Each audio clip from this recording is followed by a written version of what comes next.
Connect Run Club podcast, episode number 81, the American Distance Project with Scott Simmons.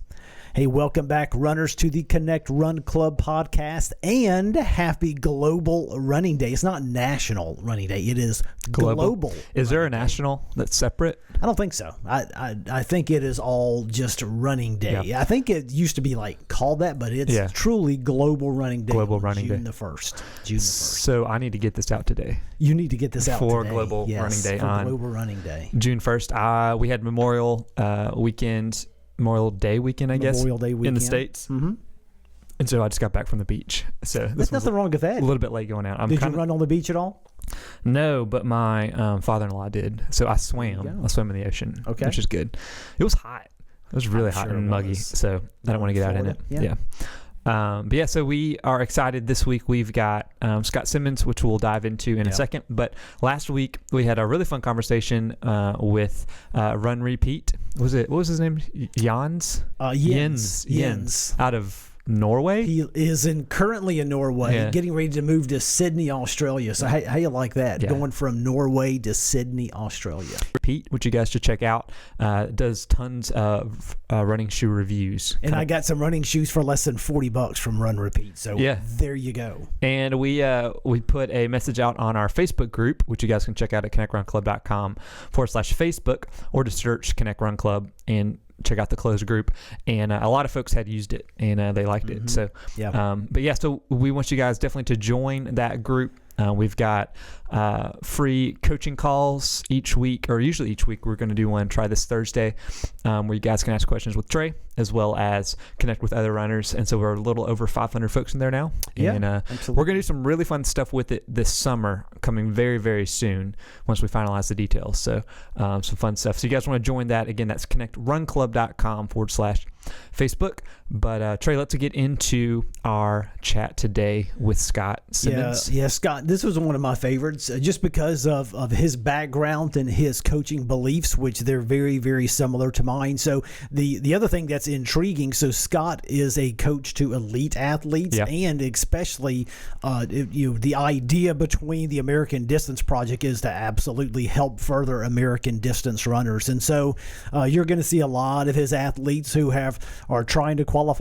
And with Scott last week, and you'll hear it on the podcast, we talk about Renata, and we would love to I said, hey, I'd love to get some information. So basically, I bought a book that is Conversations with Scott and Renata. And so it's a really cool looking book. Got it from his website. And so I just love his coaching philosophies, and I love his beliefs. And so it was really interesting to get into how they are developing runners, especially as we get ready for the Olympics. So I think he's excited about this summer, seeing what his athletes can do too. And we heard about Scott from Matt Elliott, who is on the Running Summit with us, as well as Jeff Gaudette up with Runners Connect. They were both coached by him, and so we need to get this guy on the podcast. So Scott was a blast, and we are going to try and get your boy Renato on the podcast, potentially, maybe. So but this is a great interview, and what's great is not only has he coached elites, but you guys even start out talking about coaching middle schoolers. So he started at the middle school level, and he even said he thinks it's harder to coach middle schoolers than his elite athletes, because middle schoolers, they're not trying to qualify for the Olympics. They're worried about if they're going to dance with the girl or what video games they're going to play. So they have different motivations. So it's a great conversation, and we look forward to chatting with them.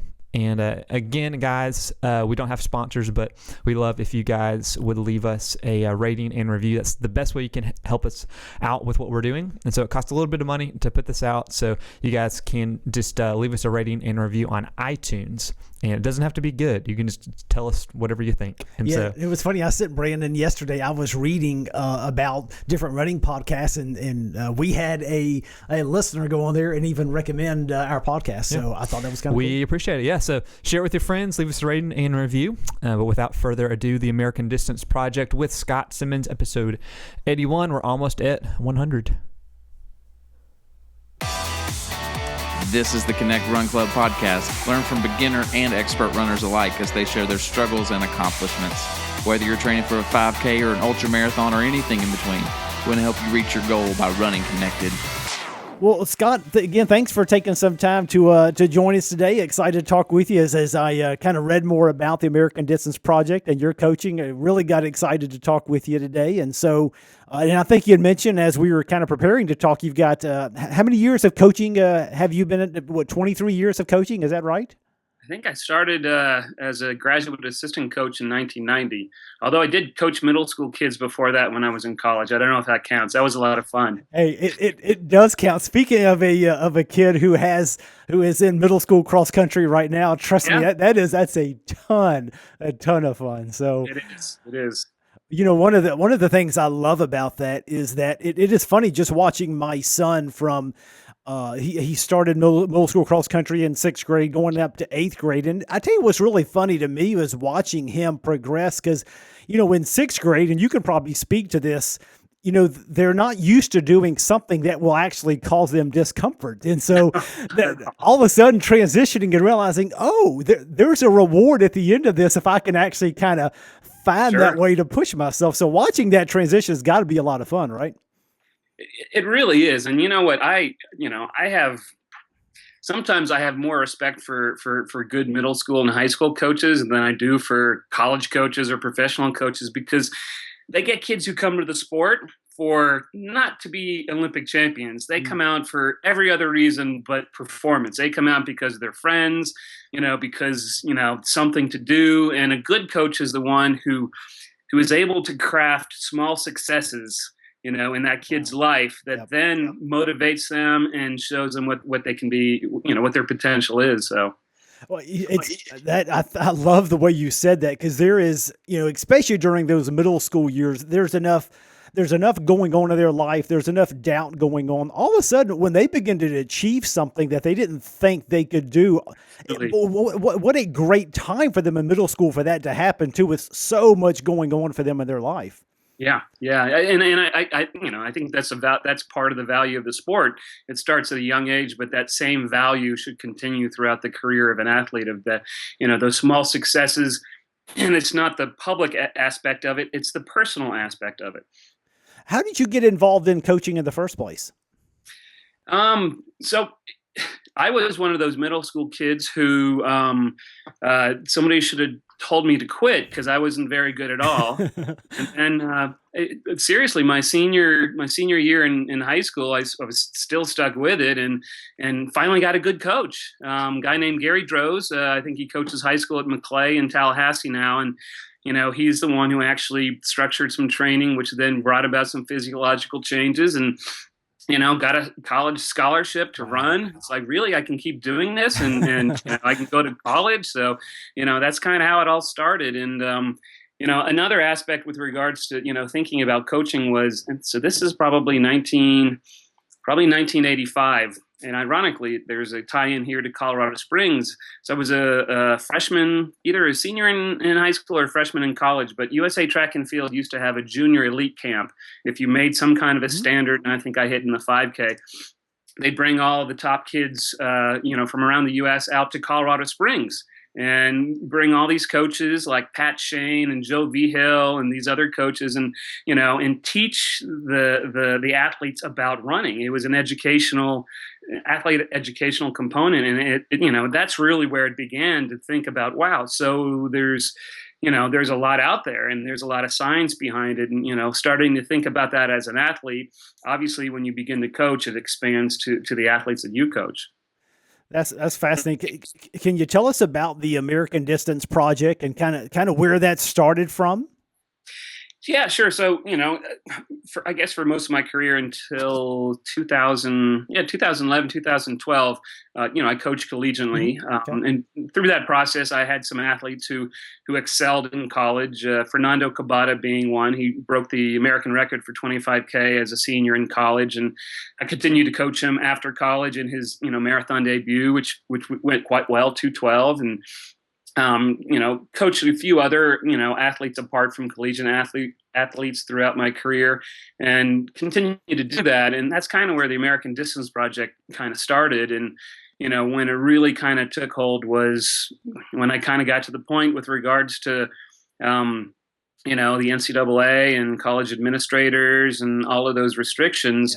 I started. It was the summer of 2011. Came out to Colorado Springs, and basically myself and my mentor Renata Canova, the Italian coach, thought, it's like, let's just put up a shingle, and if some athletes want us to coach them to try to qualify for the Olympic Trials Marathon, then we'll go through with it. And we had a core group that did. They were motivated, and so. While I was still coaching in college in North Carolina, I was also starting this program, here in Colorado, and it went so well. I think we had 6 or 8, qualifiers for the trials, and then Wendy Thomas and Alicia Williams, debuted in the trials, the marathon trials, and I think they were 12th and 14th, and we're just chasing people down. So the training went great, and it was just so good to work with professionals who were self-invested. They weren't doing it, for a scholarship, or they didn't have the other hindrances that you might get in other situations. And it just went so well. We thought, well, after the trials were over, we got to keep doing this. So I pretty much talked to my vice president of the school I was at, and kind of negotiated a departure over time, and continued to look to grow this group here, and started as established as a nonprofit, and so it's the next Olympic cycle we're already in. So it's been 4 or 5 years now, and continues to get better and better. That's great. How many athletes do you typically work with at a time? I'd say right now it's probably between 12 and 15. Okay. Man, that is great. Are there, I assume, all distances, or are there specific distances you guys try to focus on more than others? It's ranged from 800 meters to the marathon. Okay. We have one guy in our group, Joe Gray, who's the multiple USA track and field mountain trail runner of the year. So Joe really gets off into some of these, summer races that are, I just working with him, during the for lack of a better word, the academic year, the road race, the track, the cross country year. Yep. He focuses on 10Ks up to the half marathon and really gets fast. And then in the summertime, he moves on to the trail races. But, I have to conceptualize these events, and you can't just think about them in terms of distance, because, when you're gaining 4,000 feet in elevation up and down, a half marathon can turn out to be actually a marathon, and then even beyond that. So that's a totally different world. And to be honest, I rely upon Joe's expertise with himself and his experiences in a lot of those races, and so I wouldn't say I'm an expert there at all. Yeah. Do you look for specific characteristics in runners? So like, as I assume runners are looking for a coach and looking to qualify, are there certain characteristics you're like, boy, if I can find this in runners, I feel like they have a chance to do better than they ever have? I think, honestly, I think a lot of times people think that coaches are motivators, but what I look for in athletes is athletes who are self-motivated. When an athlete says, I want to do this thing, then they can employ you as a coach. That's when you actually become useful, when they have that motivation. And certainly having progressive success increases that motivation. So there is a connect there. But really, somebody who's self-motivated, and self-motivated for the right reasons too, that they're, and particularly in this day and age with regards to all the doping sanctions and doping allegations, really ensuring that, that the people you're working with are engaging in this process because they see a value in it outside of just the financial value or the fame value. And that's something it takes some time to kind of suss out and determine, why are you doing this? And I think we do a good job. I mean, we, across the board, we don't have any athletes who I would even, I require everybody I work with to sign an anti-doping pledge. We do a big anti-doping educational component. We connect them with resources with USADA and WADA. So that's a very important aspect of it. But, it really is, that character and integrity and self-motivation that, to me, is it's more important than the physical aspect. Then we can look at the physical aspect, and maybe not everybody can make it on a high level. But if you don't have that to begin with, then then it doesn't matter how much talent you have, because talent I think starts with motivation. Maybe I was just too much of I don't know, maybe I didn't want to look at the potential negative side, but I was really kind of floored as we get into some of the doping stuff with the Kenyans. Did any of that surprise you or anything? I don't know. It just kind of caught me off guard. I don't know. I was very surprised by the whole thing and how much is going on as far as doping goes. And to be honest, I think a lot of that with regards to Kenya has to do with, people who are opportunistic. You're talking about significant amounts of money, at least in the Kenyan economy. So that certainly attracts, people who want to take advantage of other people. And I think that's a large part of it. I look at doping. It's like I look at everything is what's the motivation, and I think so when somebody alleges doping, I go it's just like you look for motivation. What's the motivation? Just like a court of law, and obviously greed, money is motivation for people. Fame is motivation, but I also think that there's a component there that there are people who are who are manipulated, for lack of a better word, and it's either an ignorance about what doping really is, what the rules are, what what their responsibilities are, and then also just people who can easily be manipulated, and I think that's really unfortunate, and certainly it's disheartening to see that in the sport, but at the same time, I personally take a very optimistic look when somebody breaks a world record.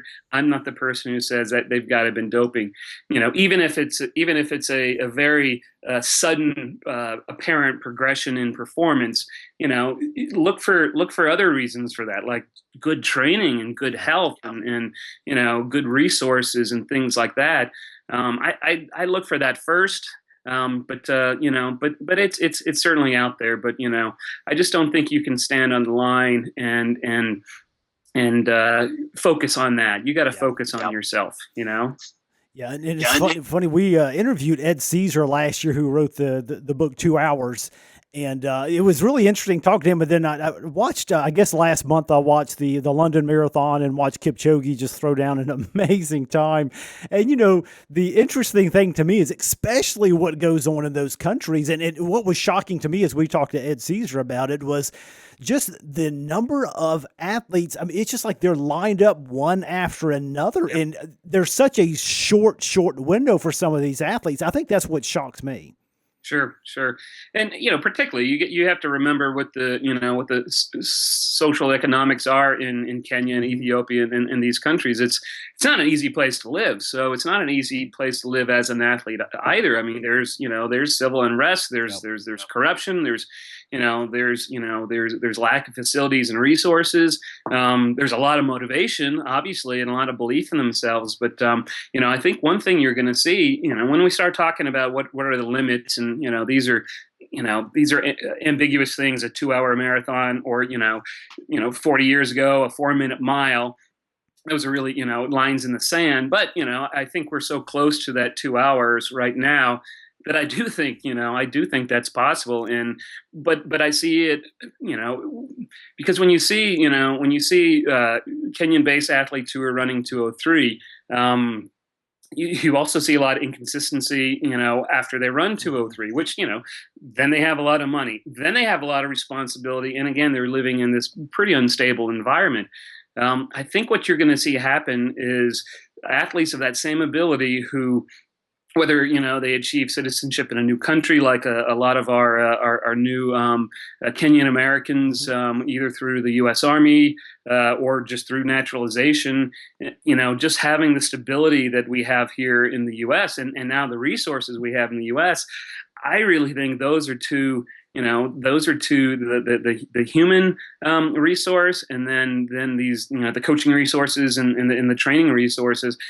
I still think, there are individuals who are going to shock and amaze us. And unfortunately, people might say, well, that's got to be doping. And I think it has more to do. And this is what my friend Dan Brown coaches the world class athlete program, and he's done a great job. And he's got some really good athletes, and the difference between them and they're Kenyan Americans, naturalized. The difference between them and Kenyans is they're also U.S. Army soldiers, so they're disciplined Kenyan Americans, and that's a really, really important thing, I think, and I think over the next 4 years, you're going to see what that kind of support and stability and personal discipline and education really can do for somebody who actually has that potential.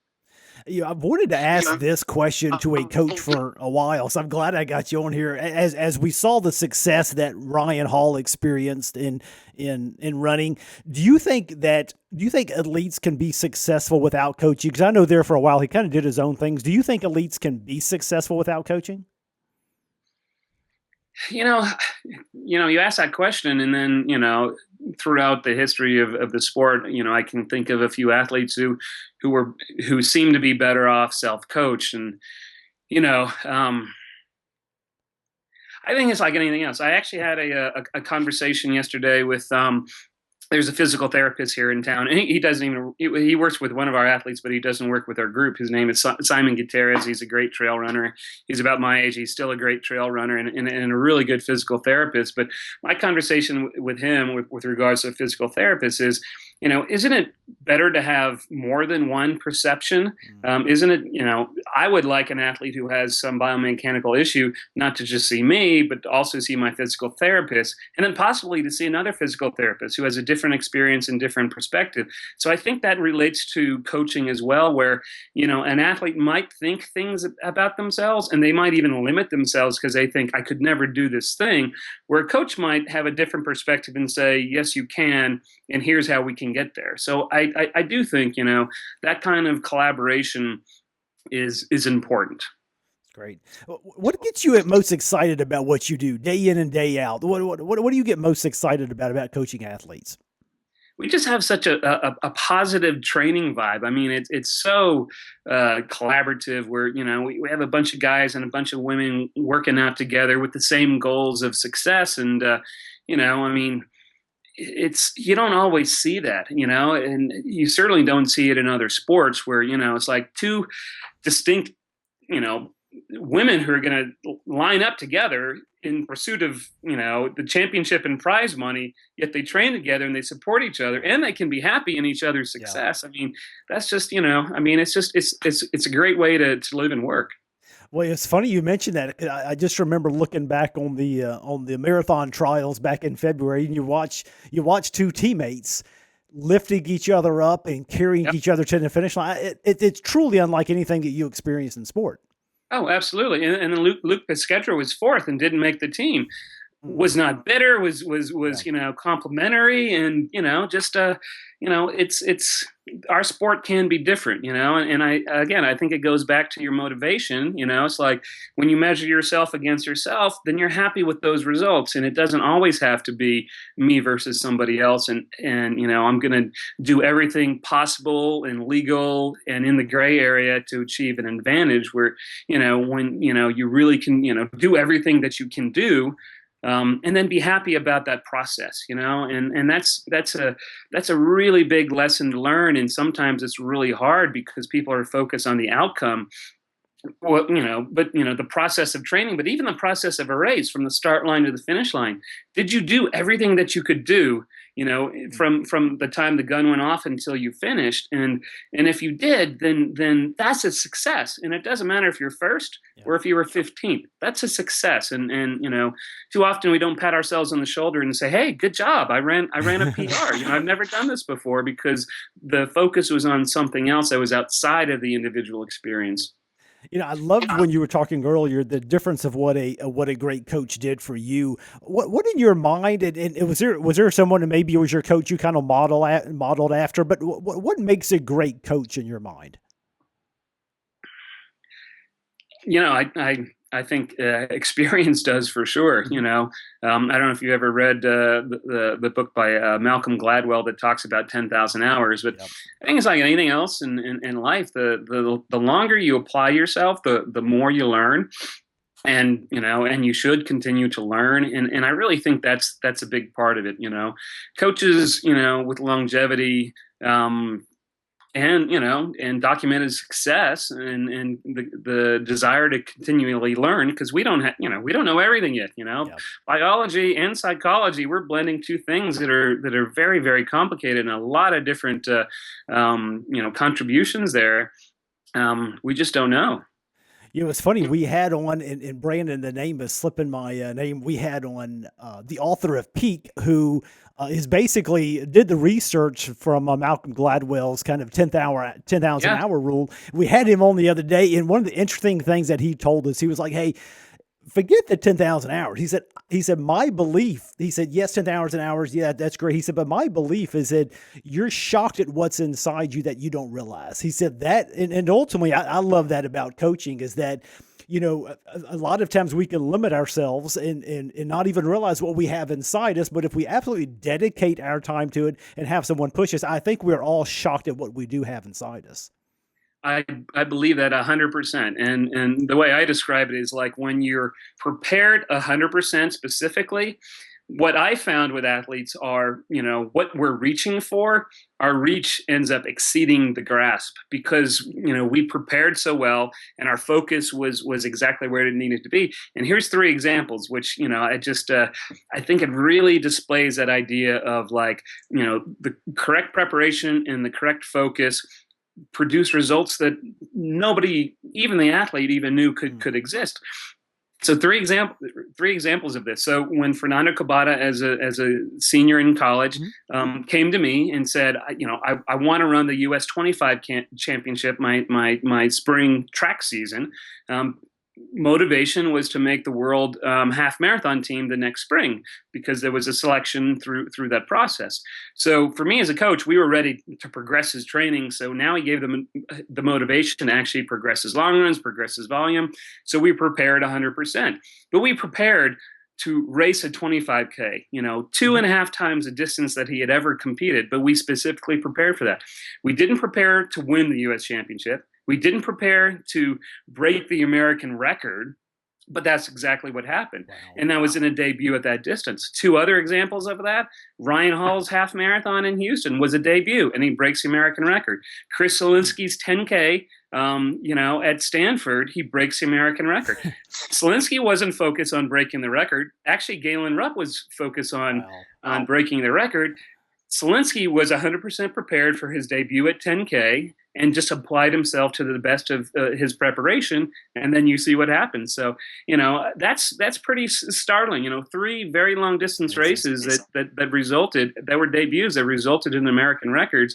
I think that speaks a lot to that, that the preparation versus the correct focus. Are there particular things that, in fact, we talked to Tina Muir the other day, and kind of dipping into the life of an elite athlete. Are there some things that elite athletes do? What are the things that we can learn from an elite athlete? What are the practices, or what are some of the couple of things that they do that we, as kind of weekend warriors and competitive runners, what should we learn from the elites? Well, obviously, dedication to training and consistency over a long period of time, staying healthy, year after year after year of good training really does bring about, physiological changes. When you're injured, you're not training, so you're not bringing things about.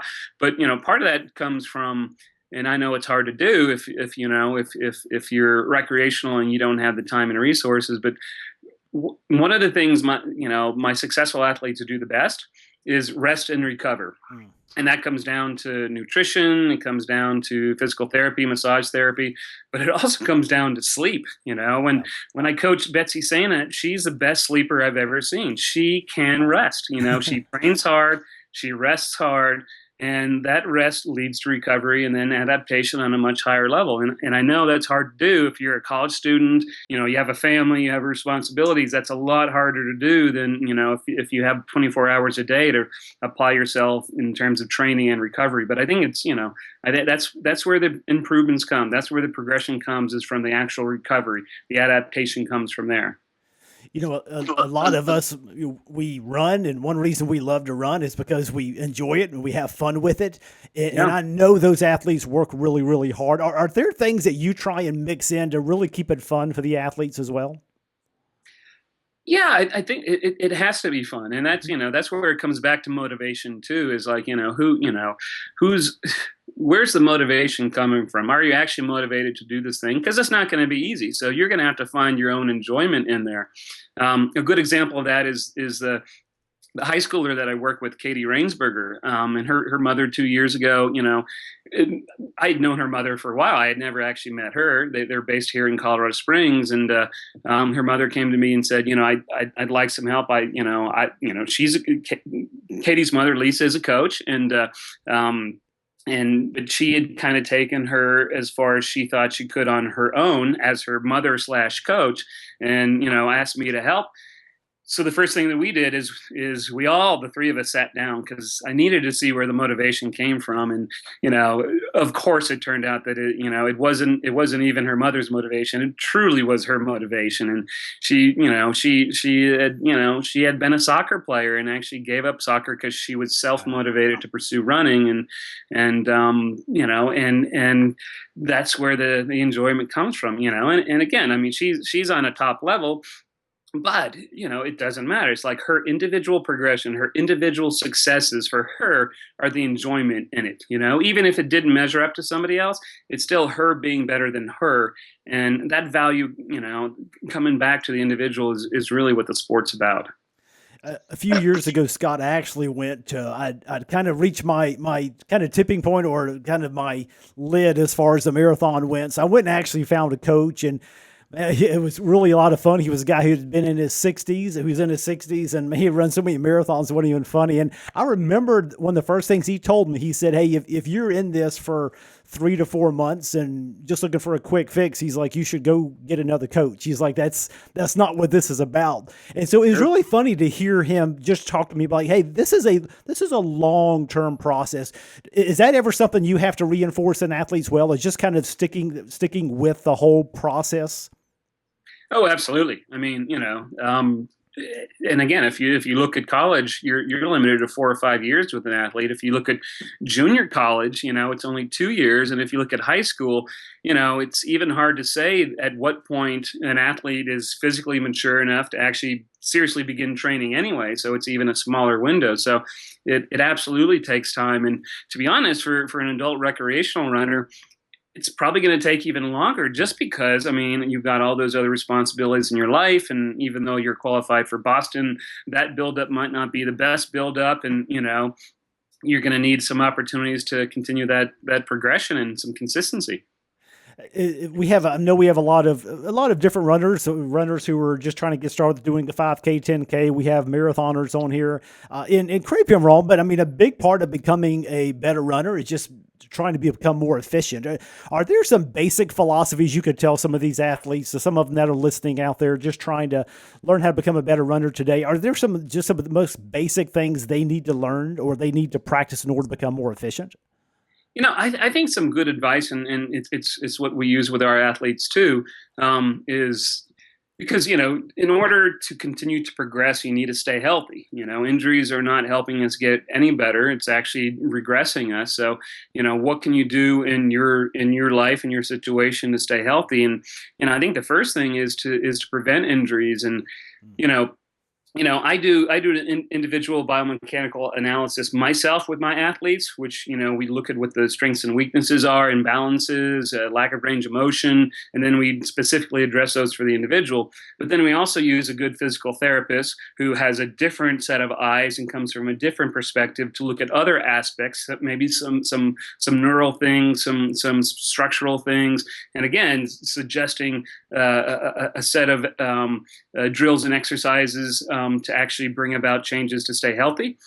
I really think that would be my best advice is wherever you live, talk to a bunch of people and find out who the best physical therapists are. And, we can say the term physical therapist, we can say massage therapist, we can say chiropractor.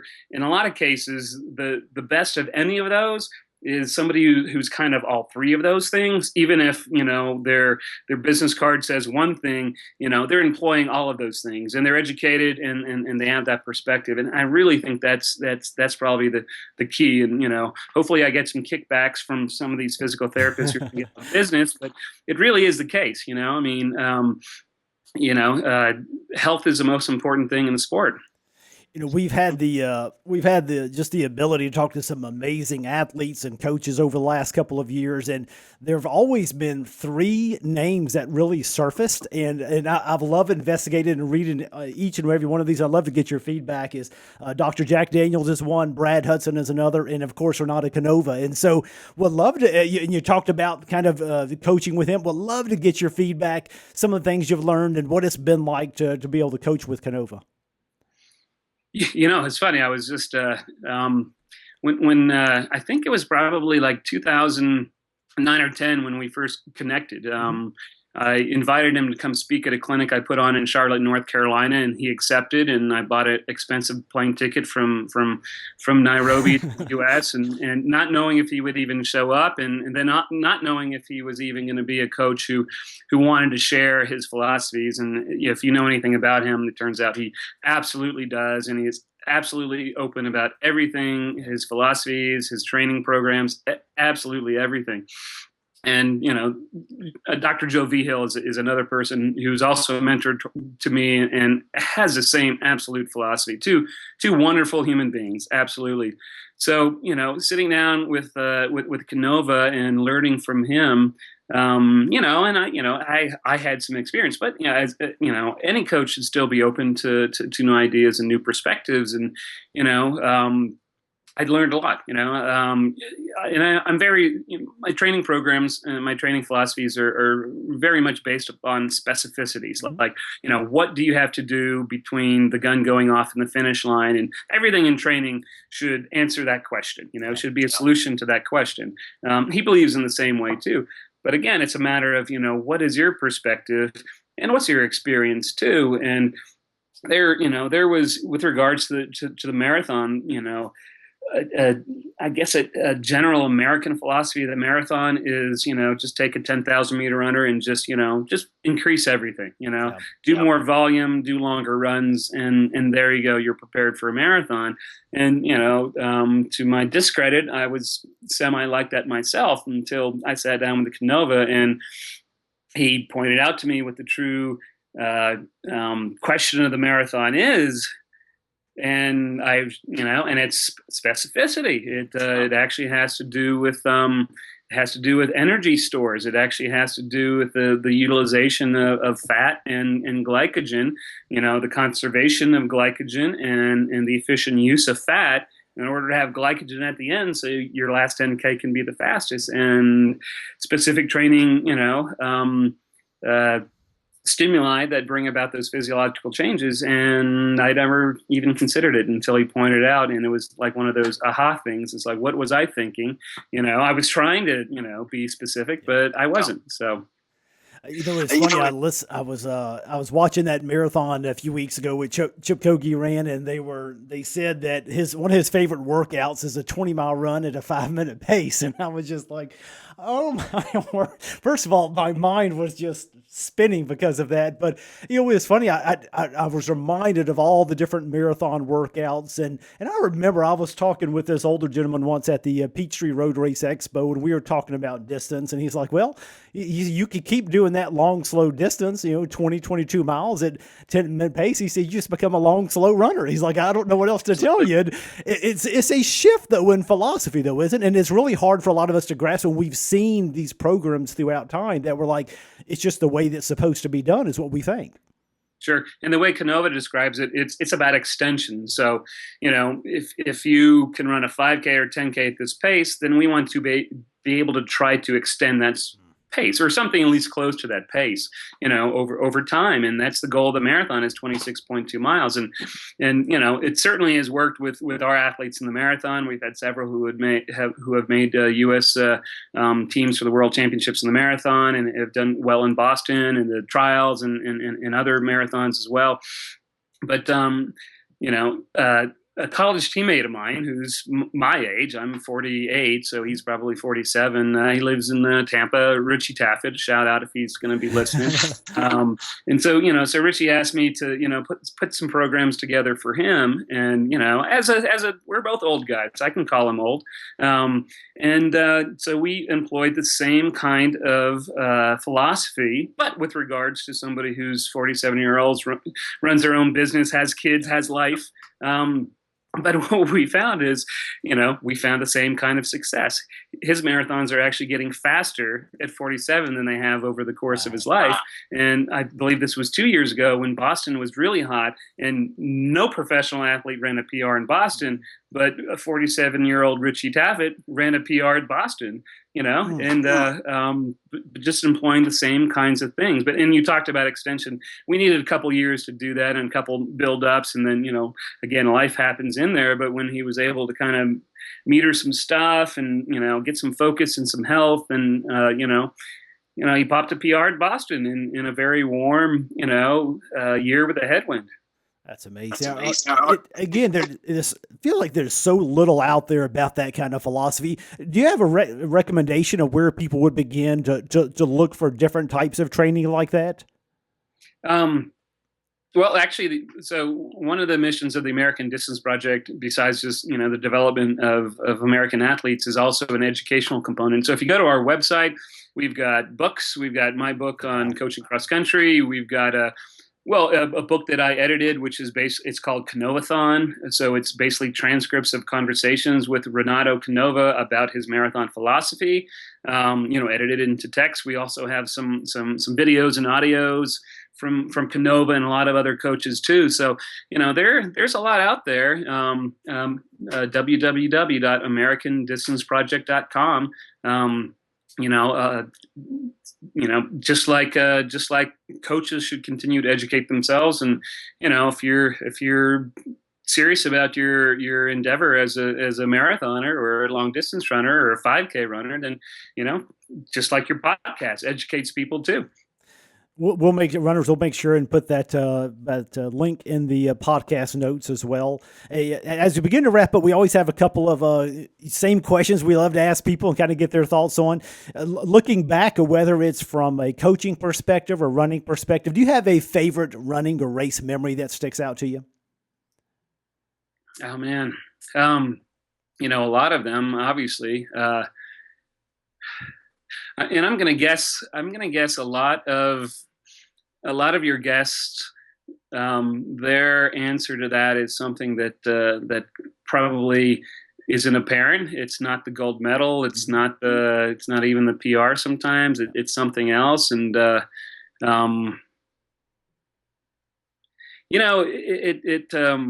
there's just so many of them.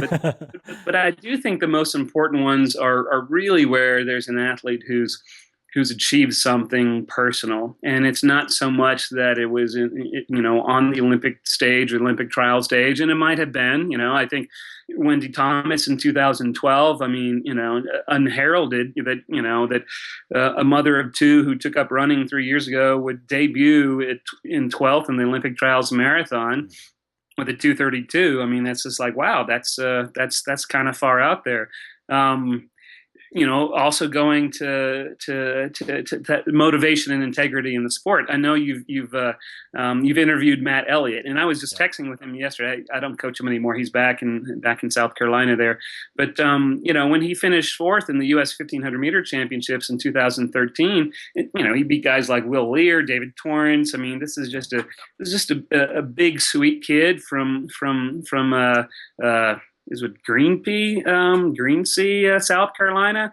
And just, I had to forget who did somebody interviewed him directly after he finished fourth. Yeah. I had a good chance to make the Olympic team. And his interview just shows exactly, you should just, if you haven't seen it, and if your listeners haven't seen it, just Google Matt Elliott 2013 video. And I think it got like 1 million hits, but it just shows his emotion for what he achieved. And at that point, nobody else had the three in front of him. Centrowitz, Manzano, and I forget who was third.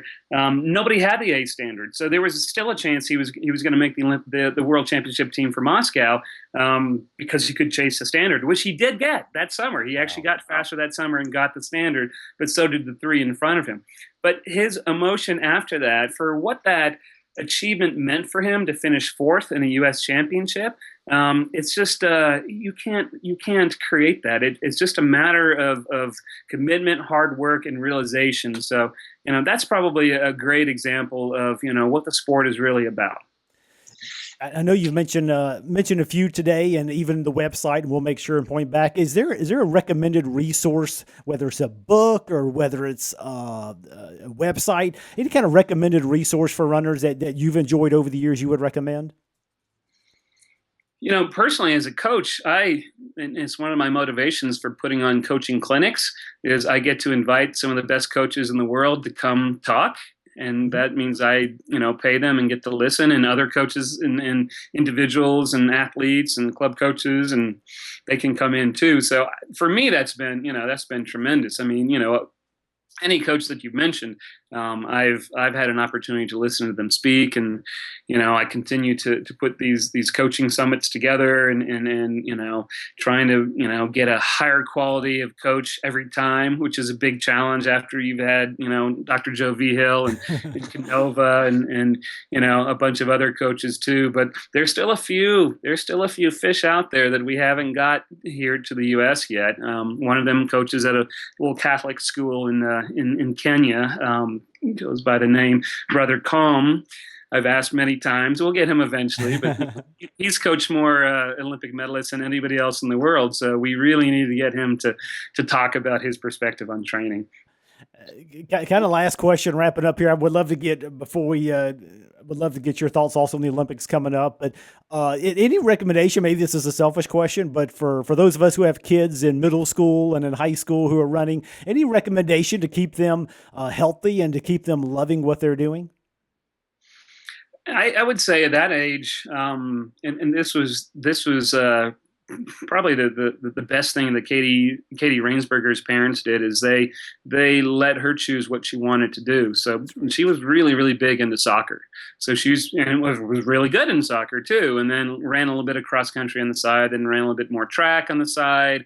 And then kind of made up her own mind in the process. So I really think that's probably the best approach, is allowing children to do everything they want to do. Maybe not everything, limit their lives, right? But giving them some choices and options, and not just not getting too serious about the sport too early. I think that's a big problem from a developmental standpoint, from a central nervous system standpoint, skill standpoint, balance standpoint. To my dad was a great runner, I'm going to be a great runner. Way better let that kid play soccer, or some other sport that concussions aren't an issue. And take them to road races if they want to, and again, it comes back to motivation. The kid has to want to do it. The parent can't be the driving force there. So for this summer, Rio's this summer, are there anything we should be looking for in particular? Do you think anyone's going to surprise us? Any surprising storylines or anything you're looking forward to in particular? The Olympics are such a big combination of emotion and logistics, and it's just a tough proposition all around. So that does allow for the potential for surprises, and we'll see what happens at the Olympic trials in Eugene, and then kind of go from there. For the U.S., it's a two-step process, because you gotta get to the Olympics before you can perform at the Olympics. So there are some great athletes out there. Boris Berrien won the indoor world 800 meters. There's a big surprise. We'll see how that translates over to first the trials and then the Olympics. And I think there are storylines like that in every single event that we have. Do you have, as a spectator, a favorite event that you like to watch? of the running events? I'd say and this probably makes me sound boring because people seem to be bored by it, but I love the 10K. I really, really do. I mean, the 10K is the specificity of it that's required in training is such that when you're prepared, you can just do amazing things. And, when you look at a lot of records, and that's pretty, to run 27:20 or under 27 minutes for 10K sounds pretty amazing, but there's still some buffer there. And, we haven't picked that point in the sand like the 2-hour marathon where we say nobody can ever run faster than this. So I just think there is a lot of potential there, both on the men's and women's side for some significant improvement. Of course, with the 10K, you really, really need good conditions. You need a good race field, you need good weather and just the right preparation. But I think there's still, for lack of a better word, a lot of softness to, whether they're American records or world records or even the Kenyan record. The Kenyan women's 10K actually is pretty amazing, but it's also in reality pretty darn soft. It should be under 30 minutes and it will be at some point, but all those things have to combine for that to happen. It's funny. I was watching Kenisa Bekele the other day, who was running the London Marathon, and just to think about his dominance on the track for years, it was just it's stunning to look at just some dominating performances he had on the track over years in that 10K especially. Oh yeah, absolutely, yeah. Well, Scott, it's been a real pleasure to talk with you today. It's been a lot of fun. A highlight for me this week of talking with you, so learned a lot, and appreciate you taking some time to spend with us today. Sure thing. Thanks to both of you guys. Absolutely.